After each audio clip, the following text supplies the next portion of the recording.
အညာတော်လိုင်းမှာလူအင်အားအများဆုံးစောက်သုံးမကြဆုံးသဘောပါလားဘာဖြစ်လို့လဲမင်းတို့ကိုမင်းကိုချင်းလုံနေတာ哦ဘာဖြစ်လို့ဒီကရင်တွေကချင်တွေဘာဖြစ်လို့သူတို့ကိစ္စကိုနင်တို့နဲ့ဘာဆိုင်လဲ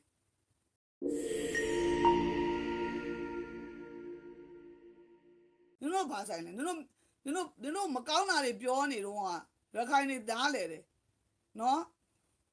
ရခိုင်တွေသိတယ်နင်တို့အခုနိုင်တဲ့ခါကျမှအကိုထွန်းသွားလို့သူတို့သိတယ်နင်တို့အဲ့လိုဖားလို့မရဘူးနင်တို့ဖားတာနဲ့ရားတာပဲတက်တာဘာမှတက်တာမဟုတ်ဘူး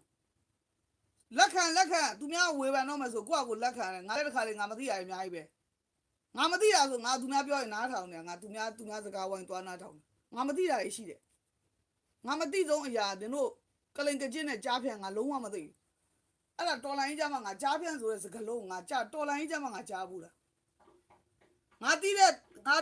ဒီကြားဖြန့်လုပ်ငန်းငွေကိုလိမ့်လဲယူဒီစကမ်မာလုပ်တယ်ဆိုတာသိတာကြားဖြန့်ဆိုတာတော်လိုင်းကြမှာငါသင်ရတာနင်တို့တော်လိုင်းကြီးကငါ့ကိုသင်ပေးလိုက်ငါကိုယ်တိုင်အသက်40 50ရှိနေတာတော့ဒီစကလုံးငါမသိခဲ့ဘူးတို့သိတယ်ကြားဖြန့်အလိန်ခွက်တွေကိုနင်တို့သိတယ်ဒါမဲ့နင်တို့ကအဲ့ဒီဆယ်လီတွေမှတော်လိုင်းကြီးလောက်ရတာလို့ဆရာဝန်တွေမှယာရုယူရတာလို့ဆိုအစ်မပြေဘူးနင်တို့ကိစ္စကိုခံနေရတာကိုညံ့လို့အညာညံ့နေတယ်အညာကမရသေးဘူးသူများစကားနဲ့လမ်းဆုံးတယ်နော်တရုတ်ကပြီးရှမ်းကရှိသည့်ပမာလိုင်းပေါ်မှာပဲရန်ဖြစ်တာ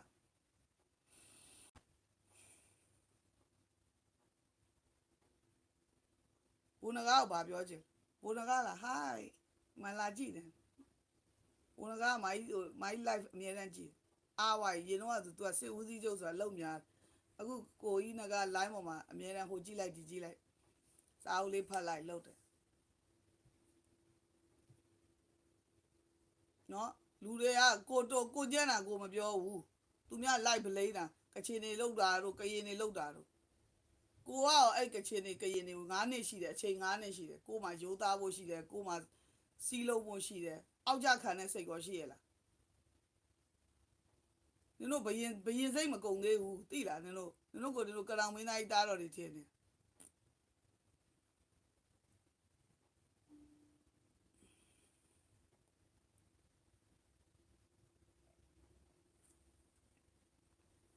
နော် star stone ဘယ်လိုမြင်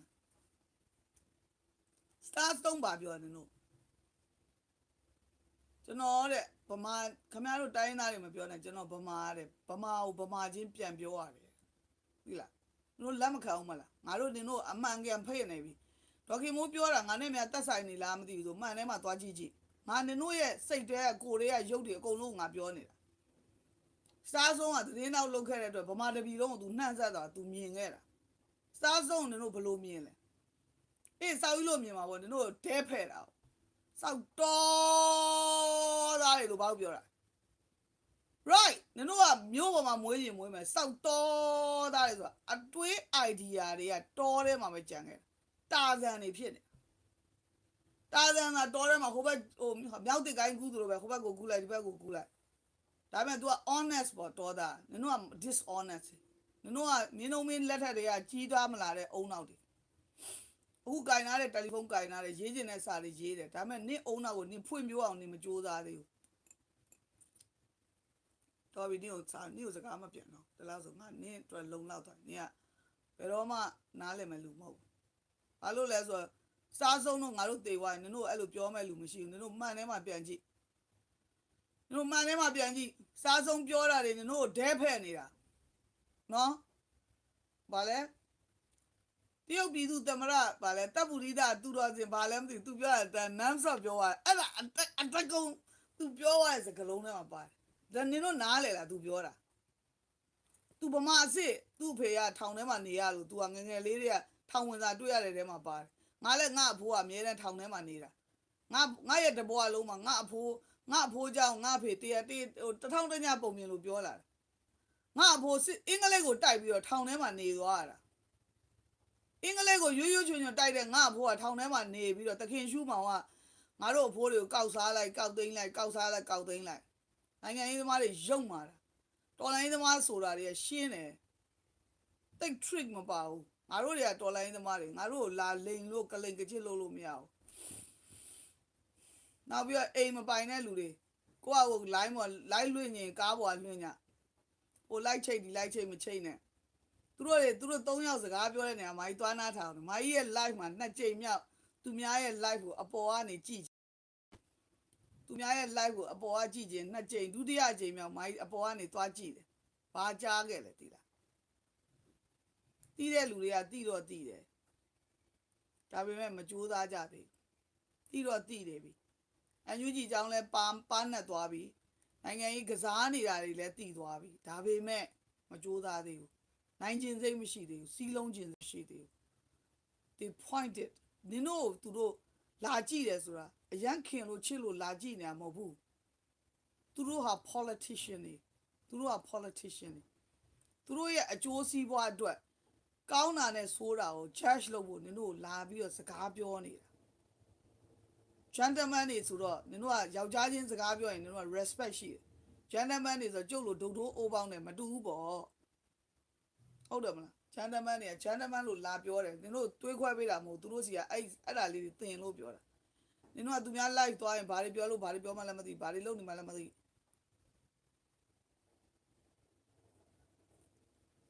ငါလည်းမလှပါဘူးငါကိုငါသိပါတယ်ပြီးရင်လည်းငါကြည့်ပါလို့ပြောနေတာပေါ့ငါစီကနေတစ်လုံးတလေမသိပါဘူးငါစီကနေတစ်လုံးတလေမသိပါဘူးအခုမြန်မာပြည်မှာဘာဖြစ်နေ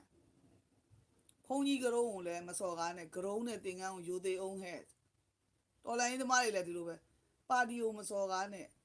အမေမျက်နှာလေးလည်းကြည့်အောင်ဟဲ့အားနဲ့အမေမျက်နှာပဲကြည့်ဘိုင်ဆရာဆန်းရေးဒီမှာဒီဘက်ကိုလာလို့ပါအောင်ဆန်းရေးဒီမှာမကြည့်နဲ့လေငါနေ့ကိုဘယ်သူကြည့်ခိုင်းနေ့မှာကြည့်စရာမရှိလားငါ89ယောက်မို့လို့လာကြည့်တာငါတကာလေး400ကျော်ရှိတယ်သူတို့ဘလော့လိုက်လို့အကုန်လုံးကုန်ကုန်ငါစိတ်ကြောင်းညောင်မရနားမလဲတဲ့လူတွေစိတ်ကြောင်းသားတွေငါတရားမဟောခြင်းဘာလို့နင်တို့ညံမမီဘူးဘုရားတော်မဟောခဲ့ဘူး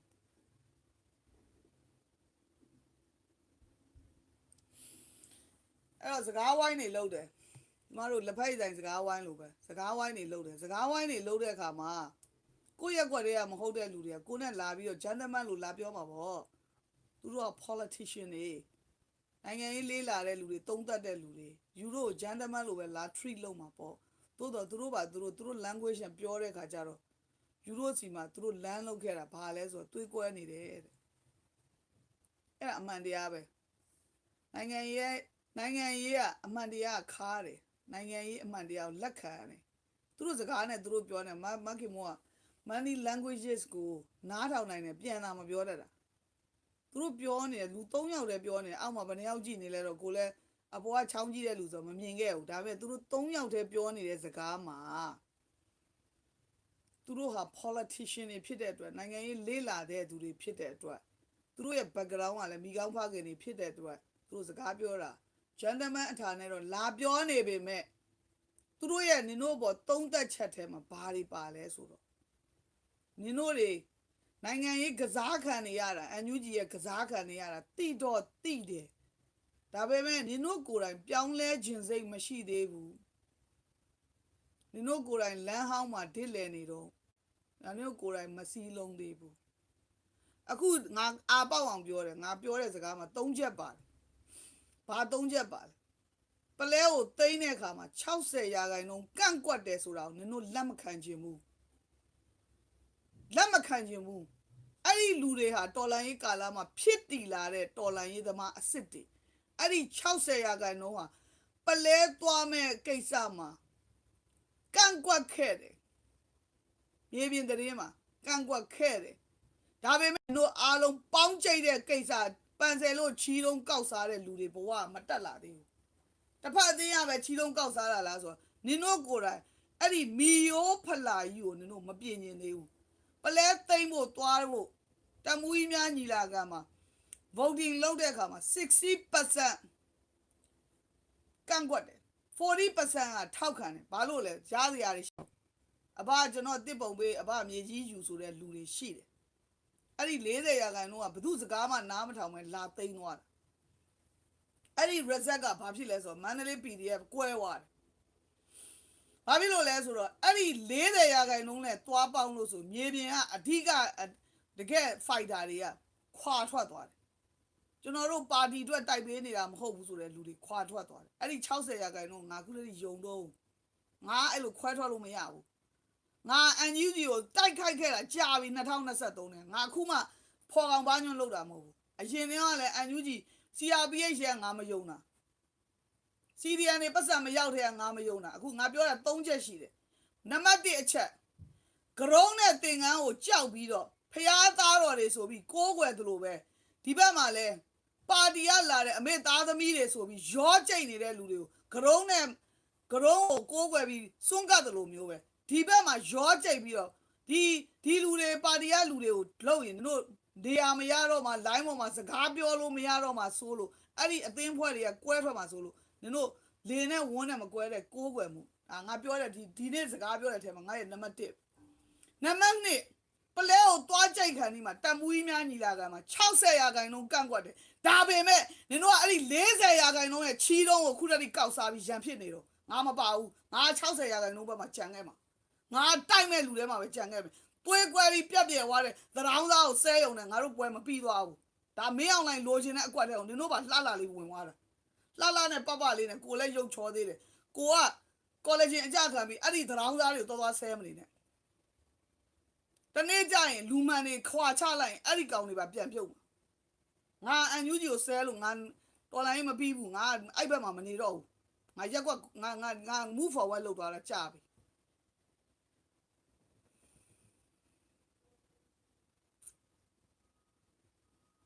ငါကအပြင်မှာမဖမ်းခံရဘူးဘိုးတော်ကြီးကဖမ်းသွားတာဘိုးတော်ကြီးကဖမ်းခံရတယ်ငါကမပါသွားဘူးနေ့ကမေကွန်း2ခုလုံးတခါတည်းဖြေသွားတယ်နော်အမကြီးနံပါတ်1ဖုန်ကြီးလည်းကိုးကွယ်တယ် NLD ကလာတယ်ဆိုပြီးပကပခေါင်းဆောင်လုပ်တဲ့လူကနင်တို့ရဲ့ကာဝန်အောင်ဆဲလို့ရတယ်နင်တို့ဘဝတွေနင်တို့ legitimate ရထားတယ်ဆိုတဲ့လူတွေကိုနင်တို့ကိုးကွယ်တာပန်ဆယ်လို့ချီးကြောက်ကောက်စားပြီးတော့နင်တို့မှအဲ့ဒီ did လဲနဲ့အခုတည်းရန်ဖြစ်တော့ငါအဲ့ဒီရန်ဖြစ်တဲ့တဲမှာငါမရှိတော့ဘူးငါဆက်သွားမှာဟိုဘက်ကိုဆက်သွားငါကြံနေတဲ့60နဲ့ငါပြန်တိုက်အောင်မှာအဲ့60ကိုတိုင်းရင်းသားတွေယုံနေသေးတဲ့အတွက်ဆက်တိုက်အောင်မှာငါတို့ကโอเคဒါဒီနေ့ပြောတာ2ခုနံပါတ်3တိုင်းရင်းသားတွေနဲ့စကားပြောတဲ့ခါကျရင်ဟုတ်တယ်ငကားကိစ္စနဲ့ဘိုးတော်နေကိုဖမ်းသွားတယ်ဟုတ်တယ်ဘာဖြစ်လို့လဲဆိုဘိုးတော်နေကငကားနဲ့အရန်တဲ့လို့ဟုတ်တယ်မမလည်းမေးခွန်းနေမသိဘူး sorry ပါတကယ်လို့မှားသွားရင်ကျွန်မပြန်တောင်းမှန်တယ်ပါခုနကပါရောက်သွားကိုလှုပ်တဲ့ဟာလှုပ်တဲ့ခါကျရင်အိမ်ကမယားနဲ့အန်ယူဂျီမသိသေးတယ်ကိုဘာကိုကြိတ်ပြီးသွားလို့ပတ်စံစုလှုပ်ကြည့်ခေတ်သစ်မီဒီယာကိုဘယ်နှကောင်တက်ပြီးပြီလဲဆိုဓာတ်ပုတ်သွားဖို့အဲ့ဒါတစ်ပတ်လောက်နေမှပို့နော်ပြီးတော့တခါလဲပြောပြသေးငါရဲ့ဗီဒီယို live တွေကို share တဲ့ကောင်တွေ share ပြီးရင်လည်းစစ်ပေးရှောင်လေးပါလေးလှူကြငါရုပ်ကြီးကိုယူပြီးတော့နင်တို့မှကြော်ညာတွေတက်သွားပြီးတော့နော်ငါနင်တို့စီးပွားရေးကိုငါဒုံးနဲ့မထိုးငါနင်တို့လွတ်လပ်စွာ share ခွင့်ပေးထားတယ် share ပြီးွားရင်လည်းငါရဲ့စစ်ပေးရှောင်တွေတိုင်းလူပြည်သားတွေကိုပြန်ကြည့်ကြအောင်ကိုယ့်တဲ့ကိုထည့်ပြီးတော့လူတွေကြားကောက်အောင်လို့ရှောက်ပြီးတော့ဒေါ်ခင်မိုးပုံနဲ့ဟိုလူပုံနဲ့ဒီပုံနဲ့ရှောက်မတင်နဲ့နော်ငါဆယ်လီမဟုတ်ဘူးငါတော်လန်ရေးသမားနော်နောက်မိုင်း live တွေတိတ်မတက်တော့ဘူးသမီးတို့တော့ကျေးဇူးတင်တယ်သမီးတို့ကတော့မိုင်းပြတက်လာနဲ့ပြန်ပြစ်ချတယ်သူတို့ကချစ်လို့သူတို့အမကိုသူတို့ပြောချင်တာပြောနေတော့ကျမလာရင်လည်းလူကြီးလာတယ်ဆိုတော့တောင်းတော်ပြီးဖြစ်သွားတယ်အမကသူတို့ကချစ်လို့မိုင်းသမီးတို့ပြောချင်တာပြောနေတာပြန်ထွက်ဆိုအဲ့လိုမျိုးဆိုကျမလက်ခံတယ်သိလားဒါမဲ့ကျမမတက်ဘူးလို့ပြောရင်ကျမတကယ်မသိလို့ပြောနေတာလေမဟုတ်ဘူးချစ်တယ်နေသူတွေဆိုငါပြစ်ချတာနေရပါသိငါအဲ့ဒါလက်ခံတယ်ငါချစ်လို့ तू ကမိုင်းသောသူတို့ပြောချင်တာလည်းပြောလို့မရဘူးလေသမီးတို့ကလူငယ်တွေကိုမိုင်းနဲ့10နှစ်15နှစ်20လောက်ငယ်ကြတာအဲ့ဒါလက်ခံတယ်အဲ့ဒါမိုင်းစိတ်မဆိုးဘူးလို့ပြောတာဒါပေမဲ့တချို့လူတွေကငါမသိပါဘူးလို့ပြောငါအရန်ဥကြတာဟုတ်တယ်ကျမမသိလို့လာနားထောင်နေရလေကျမရှင်းပြလေနောက်ငါ့ကိုနောက် complain တစ်ခုရှိရင်ငါနှခမ်းနေဆိုလို့ငါနှခမ်းနေမဆိုရင်ငါသွေး3မလင်းစာတော့ကိုယ်ထဲမှာမရှိဘူးမာကြီးကဟိုတနေ့ကမာကြီး medical check up လုပ်တော့ဆရာဝန်ကပြောတယ်နင်သွေးအားနည်းနေတယ် သူကမာကြီးရဲ့ကိုယ်ထဲမှာသွေးပလင်း3ပလင်းလောက်ဆိုကြာနေတော့ဒီ lips အမြဲတမ်းဖြူနေတော့ငါကနင်တို့ကြီးပဲကြည်နေတာမဟုတ်တော်လိုင်းသမားတွေပဲကြည်နေတာငါတို့မာကြီးရှေ့တက်ဦးကပုံစိုးပန်းစိုးဆိုငါဟွာဖြစ်မှာဆိုလို့ငါနှခမ်းနေဆိုတာရှေ့လူတွေကိုစကားတော့ပြောတော့မာကြီးဘာပြောလဲအမကလည်းနှခမ်းနေဆိုပြီးပြောငါဘာငါနှခမ်းနေဆိုတာဘာဖြစ်လဲငါမိမလေးငါနှခမ်းနေဆိုတာဘာဖြစ်အဲ့ဒါကိုလာပြီးတော့အမကနှခမ်းနေဆိုပြီးပြောနေဆိုငါသူ့ကိုဘာမှမဝေဖန်ဘူးငါသူ့ကိုတခါမှမဝေဖန်ဘူးဒါပေမဲ့ငါ့ကိုဝေဖန်နေဆိုတာဒါချစ်လို့လည်းပြောချင်ပြောမှာဒါပေမဲ့ငါချစ်တယ်လို့မထင်ဘူးငါကလေးတွေငါ့ကို live ပေါ်ပြစ်ချတာတဲ့စိတ်ဆိုးတယ်အဲ့ဒီကိစ္စမျိုးနောက်ငါလာရင်ထွက်ပြေးသွားတာလာမငါပြောလိုက်တယ်ငါရက်ကွက်ကိုမလာနဲ့နင်တို့ gentleman အယောင်ဆောင်ထားတဲ့လူတွေငါရက်ကွက်ကိုမလာနဲ့သူတို့လည်းနားထောင်နေမှာပေါ့နော်မာကြီးတို့ဒါ politician တွေသူတို့ကအမြဲတမ်းနင်တို့ဖြန့်ကျက်ပြီးတော့လာနားထောင်နေတာနင်တို့ကပြောကြရင်ပြောခုနကတော့ဟိုတယောက်ဆိုအော်လွတ်လိုက်ရအပေါ်အပြစ်ချ UG เจ้าလာပြောကျွန်တော်မန္တလေး UG တွေကိုဘာလုပ်တယ်ညာနင်ဒီမှာလာပြောမယ်စကားမှမဟုတ်တော့ UG ဆိုတာဘသူမှမသိလေကောင်းနေ UG က तू က UG เจ้าတွေထပြီးတော့ပြောနေတားနေတဲ့ကြားတဲ့နောက်တစ်ခါချစ်ရေဘာလို့ပါချစ်ရကဲတချင်းဆိုတဲ့ချိန်ရပြီလားမင်းငါကိုထားခဲ့သလားငါကပဲထားခဲ့သလားမဆိုင်တော့ဘူးဆိုပေမဲ့ဘာလို့ပါချစ်ရမဟုတ်ဘူးသမီးရဲ့အန်ယူဂျီကြောင်ပြောပြီဆိုမာကြီးကိုထုတာပေါ့သူတို့မုန်းတာမာကြီးအခုပြောနေတဲ့တဲမှာစကားစအကြောင်မပြောသေးဘူးနောက်မင်းအောင်လိုင်းဟိုခြေထောက်မှာကင်ဆာဖြစ်နေတယ်သူဘုံကင်ဆာဆိုတာကင်ဆာတွေထဲမှာသရုပ်ကင်ဆာရဲ့ဘုံကင်ဆာအနာဆုံးမှာနော်ကျမတို့ကန်ကောင်းတယ် breast cancer တို့တအိမ် cancer တို့ဆိုထုတ်ပစ်လိုက်ရင်ဒီ cancer cells ရဲ့ spread မဖြစ်တော့မပြန့်တော့အခုက तू က bone cancer ဆိုတာစစ်လေးနဲ့နာပြီးကျမသားလေးတွေခြေထောက်ခုတ်ခံထားရတဲ့ချိန်လက်ခုတ်ခံထားရတဲ့ချိန်ပြည်သူလူထုကြီးဒုက္ခရောက်တဲ့ကဲဆိုနာကျင်ပါစေငါဒီဝေလို့နဲ့ပတ်သက်ရင်တော့ငါမျက်နှာဘလူးမကြီးလို့ဖြစ်သွားအမှစိတ်ခြေထောက်ကကဲဖြစ်နေတာအဲ့တော့ cancer ကသူများတိုင်းပြည်ကကင်ဆာဆဲကိုဆဲအကောင့်ဖြစ်အောင်ပြန့်ပွားအောင်လုပ်တယ်အဲ့ဒီနမဆောင်ကြီးမေလိုကြီးတော့အမှန်ဟိုဝင်ကြီးချုပ်sorry တမရနဲ့ကာချုပ်ကိုပေါင်းယူထားတဲ့ကောင်ကြီးတော့အမှတစစ်နဲ့နာနေပြီကင်ဆာအရန်နာတာतू ကတော့သွားတော့မှာသူကိစ္စနဲ့ तू သွားမှာသူကိစ္စကြံခဲ့တဲ့စိုးဝင်းပို့ဆိုးတယ်နော်စိုးဝင်းနဲ့ तू ခုကာချုပ်ပေးမယ်ဆိုတော့စောက်ခွက်ပို့ဆိုးတယ်မင်းတို့လူလို့မင်းအောင်လိုင်းလို့စောက်ခွက်လေးဒီလိုမตาရုပ်ကလေးတောင်ဒုက္ခတလောက်ပေးဟိုစောက်ခွက်တွေကိုကြည်ထမ်းနေရပဲအဲ့လူတွေအဲ့ဒီလူတွေပို့ဆိုးမယ်နော်22ယောက်ကိုမာကြီးတို့အခု ICC မှာထပ်တွေ့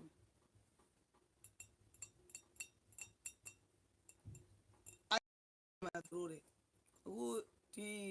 အထဲထဲမှာရှိတဲ့ကြားဖြန့်တွေကိုအခု CIA ရော FBI ရောထိုင်းနယ်စပ်မှာနောက်ဒီဟိုမြန်မာပြည်ထဲကိုဝင်ဖို့သူတို့ဒီလို marine တွေပါထုတ်ထားတယ်တရုတ်ဟိုမှာအာရပ်မှာစစ်ဖြစ်တာဟို American 6ယောက်ပဲတည်သူတို့လူမသေးပဲနဲ့เนาะသူမသေးကိုသေးဟိုထဲထဲကလူသေးဖို့အတွက်လုံးမှာအခုသူတို့ဒီတောင်းရင်မြစ်တစ်ချောက်မှာရှိတဲ့ကြားဖြန့်တွေအကုန်လုံးဆွဲစီးတော့မှာအဲ့တော့ဒီဆွဲစီးတဲ့ဒီကော်မရှင်ရတာလေကြားဖြန့်ဆိုတော့ပန်ဆယ်လိုတို့လိုပဲ30%ယူတဲ့မေလိုကြီးက30%ယူထားတာဖြစ်တဲ့အတွက်အဲ့ကြားဖြန့်ယူပါဆွဲစီးတော့အဲ့တော့ကျမတို့ဘက်မှာဓမ္မရှိပါတယ်ရိုးသားပေးပါတခိုးတွေကိုအာမပေးပါနဲ့တခိုးလို့ပြောတာပြဿနာမရှိပါဘူးတခိုးခံရအောင်ငြိမ်တဲ့လူမှာပြဿနာရှိပါပြီကျမတို့တခိုးနဲ့ allergic ရှိတဲ့အတွက်ကျမတခိုးတွေနဲ့လုံးဝမတည့်ပါဘူးเนาะဟိုမင်းအောင်လိုင်းဒုက္ခပေးတာကိုကျမအဝေးကနေမခံရအောင်ပြည်သူတွေနာတဲ့ခါကျကျမစိတ်ထဲမှာမကောင်းဒါပေမဲ့ကျမတခိုး allergic ရှိတယ်